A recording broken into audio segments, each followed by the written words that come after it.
What we got here today is a 52-inch white unbranded ceiling fan manufactured sometime back around 1986. The fan is manufactured by Aircool. Like I said, I don't know what brand this thing would have been sold under or who would have sold it. Like I said, this design here was copied by very many different types of manufacturers and sold under various different labels as well in the 80s and 90s. But it's a pretty nice fan overall. Like I said, white finish, white stencil blades, reversible to plane on the other side. 3-speed electrically reversible. Pretty cool fan otherwise. So let's go and get this thing started up. Start up on low here.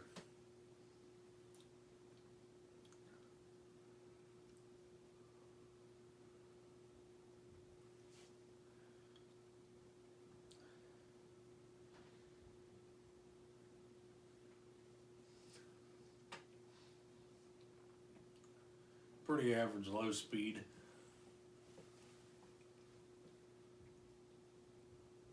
Might be a tad bit on the fast side.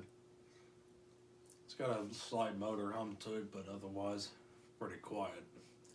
Bearings on this fan are still good, so they're nice and silent and smooth, which is always a plus. Take it up to medium.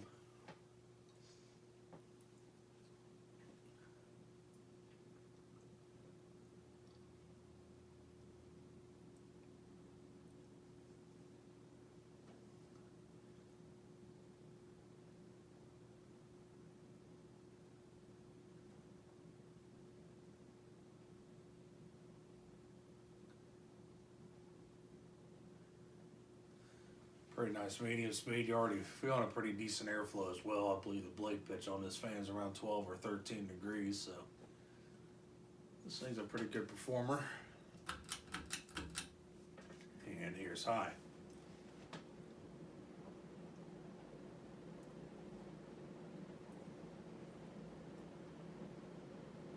The motor in this fan, I believe, is 172 millimeter. So that's a pretty decent sized motor for a 52-inch fan. Probably doing around 190 RPM there. So, like I said, pretty good air mover. Pretty nice fan overall. Yeah, we'll go and watch it coast. Unfortunately, when I got this fan was suffered from being a craft project for a person who saw an inspiration on Pinterest or Etsy or whatever, that they decided to paint the blades with latex house paint a light blue color. And they weren't decent enough to flip it around to the plain side of the blades to paint them. They painted over the stencil, which they did a horrible job. So you had, they used a brush, and you could actually see parts of the stencil still showing through barely on the paint job. It just looked tacky as all hell.